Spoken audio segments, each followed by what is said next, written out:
Good morning, Jake. It's Thursday when I'm recording this, but you'll probably see this on Friday, so I guess that means it's Friday. Now, there's some stuff going on in the YouTube community. I don't know how invested you are in that, but I am very invested, and you know that, so I'm just gonna tell you because recently YouTube has made some changes to monetization and getting paid for your videos, and it's affecting small creators very heavily. Now, this is most likely in the wake of Logan Paul's stunt, and there have been some big changes to the monetization process and being eligible for YouTube's partner program. Now, YouTube put out a statement, and I'm just gonna summarize what it is and what it means to the smaller creators, the little guys, and what it could mean to you and me, which very little, not hardly at all.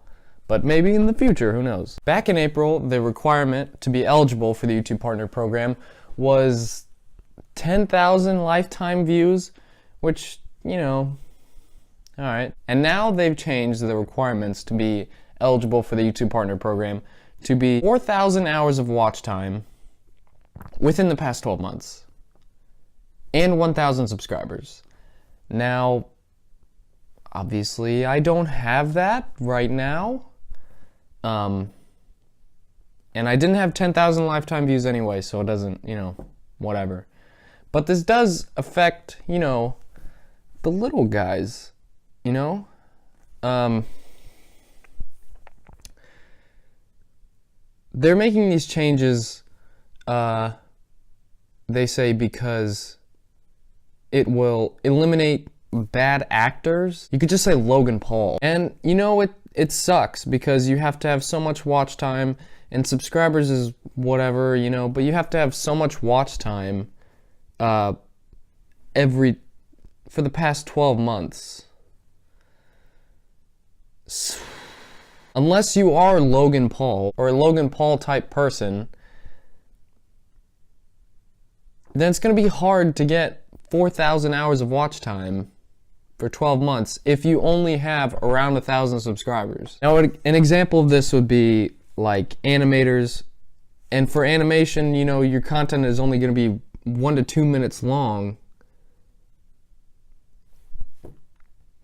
You're going to have a lot of views on that. And it's also tough because not everybody makes daily uploads.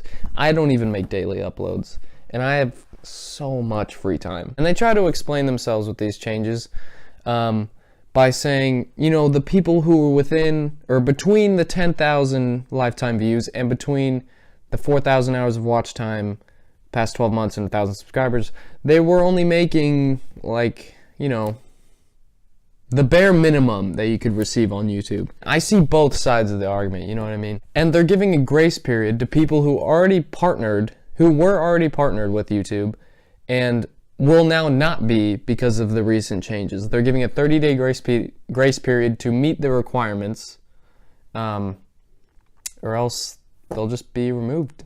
They give a stat that says 99% of the channels that are affected were making less than $100 per year in the last year, and that about 90% earning less than $2.50 per month. And with these changes, there's been a lot of backlash and outrage from not even the little guys, from even the larger channels who are just trying to stand up for the smaller channels that these changes are mostly affecting. Some people have started to say that now, because of these changes, since they're not making money anymore, they're just going to quit.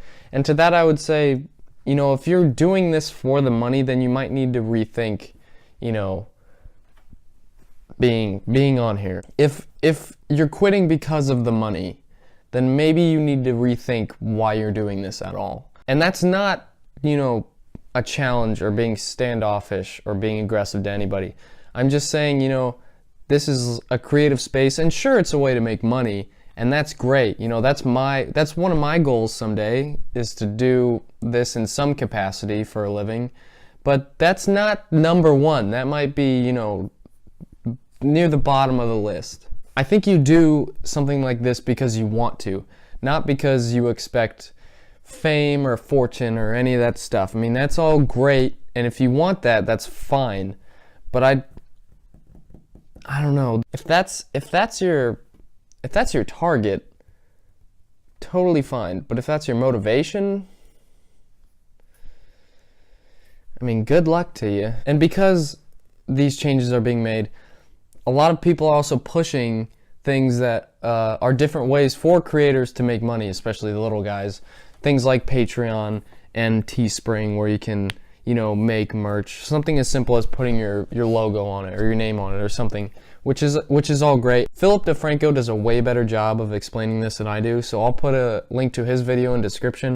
I just want to reiterate that the YouTube money, obviously YouTube money isn't as good as it used to be, but it's still, people make a living doing this, and that's fine, but that's not why I'm doing this. I don't think a lot of people go out trying to do this to make money. I think they do it because they love it, and when they stumble upon the money, they say, this is great, and I love this even more now because I can, do this as a job. I would even reach out and ask you, why do you want to do what you want to do? Because it pays millions of dollars? You and I both know that's not true. If you love it enough and you work hard enough at it, then I think money will come, and there's nothing wrong with that. As for these changes, I mean, I don't have a huge opinion. It sucks that people are losing money, however big or small that amount may be. It's nice to know that there are other ways of receiving money, and even like subscribers and fans and supporters being able to pay their creators and support them in other ways besides just watching ads on YouTube. I think that's great. So if you're interested in that, go check out Philip DeFranco's video. Hope you enjoyed this video, with content actually, which was, I'm sure, was nice. So Jake, I'll hopefully I see you on Tuesday.